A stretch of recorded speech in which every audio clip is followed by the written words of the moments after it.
पिछली गवर्नमेंट में 69,000 शिक्षक भर्ती घोटाला जो था वो काफ़ी चर्चा का विषय बना रहा। 69,000 शिक्षक भर्ती में आरक्षण घोटाला 1 साल लगभग इको गार्डन में चला, जिसके बाद राष्ट्रीय पिछड़ा वर्ग आयोग ने इस पे संज्ञान लिया और 6800 जो अभ्यर्थी थे उनका चयन हुआ।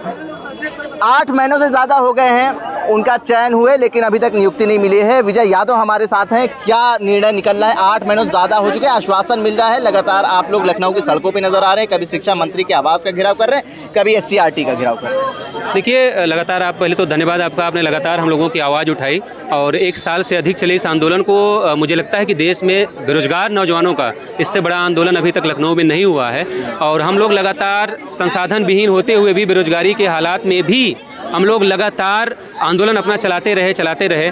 उसके बाद जब चुनाव नज़दीक आया तो माननीय मुख्यमंत्री जी को लगा कि इस मुद्दे से नुकसान हो सकता है, पॉलिटिकल नुकसान हो सकता है, तो उन्होंने हमारे 5 लोगों को बुला के अपने आवास पे मीटिंग करी और वहाँ से ये निकल के आया कि हमारी जो 6,800 सीटें जो आरक्षित वर्ग को मिलनी चाहिए थी, लेकिन अधिकारियों की धोखेबाजी के लिए, जिसको हिला हवाली नहीं कहेंगे, गलती नहीं है ये धोखेबाजी और एक साजिश के तहत जो सीटें हमसे छीन के अपनी पसंद के लोगों को दे दी गई थी, उस पर मुख्यमंत्री जी ने एक निर्णय लिया कि नहीं, आपकी सीटें हम आपको वापस करेंगे। हम लोग बड़े खुश हुए कि अब हमारी नियुक्ति हो जाएगी, लेकिन लिस्ट आ गई और आचार संहिता लग गई, सरकार को बहाना मिल गया।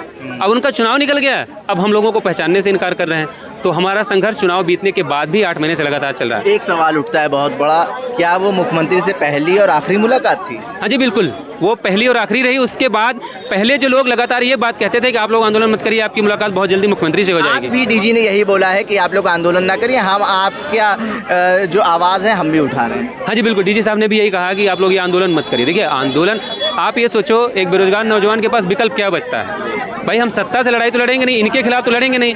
एक जो लोकतांत्रिक हमारे पास रास्ता बचता है, एक शांतिपूर्ण आंदोलन, जिसकी मदद से हम अपनी बात मुख्यमंत्री तक पहुंचा सकते हैं। उस रास्ते को अगर कोई अधिकारी मना करेगा तो हम थोड़ा मानेंगे, हम आंदोलन अपना जारी रखेंगे। 2 साल लगभग हो गए हैं आप लोगों को, कितनी लाठियां खाई होंगी? बहुत लाठियां खाई हैं, हिसाब नहीं है उनका, गिनती नहीं कर सकते, लाठियां खाई हैं। और तो और मुख्यमंत्री जी के अभी गोरखपुर में हम लोग गए थे, जहां ये होता है कि जनता दर्शन हो रहा है, वहां दर्शन की बजाय हम लोगों को जेल भेज दिया गया। मैं खुद उसमें शामिल रहा, मेरे साथ 4 और लोगों को वहाँ पर पुलिस ने चालान करके जेल भेज दिया। गुनाह सिर्फ इतना था कि वहाँ पर मुख्यमंत्री जी अपने कार्यालय का उद्घाटन कर रहे थे, वहाँ पर हम लोगों ने अपनी नियुक्ति की बात उठा दी। एक वक्त याद है जब 69,000 शिक्षक भर्ती आंदोलन चल रहा था, तो उसमें एक महिला थी, उनका हार्ट भी टूट गया था, एक महिला थी, उनका पैर टूट गया था। कितनी प्रताड़ना झेली है और आज भी आप लोग उसी रास्ते पे नजर आ रहे हैं। देखिए, यही उदाहरण है, यही जगह है।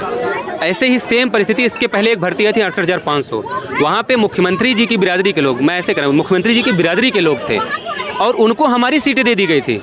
1 दिन के आंदोलन में, सर 1 दिन के आंदोलन में उनकी बात मान ली गई। शाम को छुट्टी के दिन कैबिनेट की बैठक बैठाई गई, अधिकारी बुलाए गए और 1 दिन में उनके मामले का निस्तारण हो गया। हमारा दोष सिर्फ इतना है कि अगर हम दलित और पिछड़े समुदाय से ना होते और जो आज नेता दलित और पिछड़े समुदाय के जो इस सरकार का हिस्सा बन के बैठे हैं, अगर वो लीडर होते, डीलर नहीं होते ना, तो हमारा कल्याण हो गया होता। लेकिन उल्टा ये है कि हमारे जो लीडर हैं ना, वो डीलर हैं, सिर्फ समाज के वोटों की डीलिंग करते हैं वो सरकार में बैठ के, बाकी वो कुछ बोल नहीं सकते, उनकी हैसियत नहीं है कि इस मुद्दे पर एक बयान जारी कर दें। केशव जी से आप लोगों ने मिलने की कोशिश करी?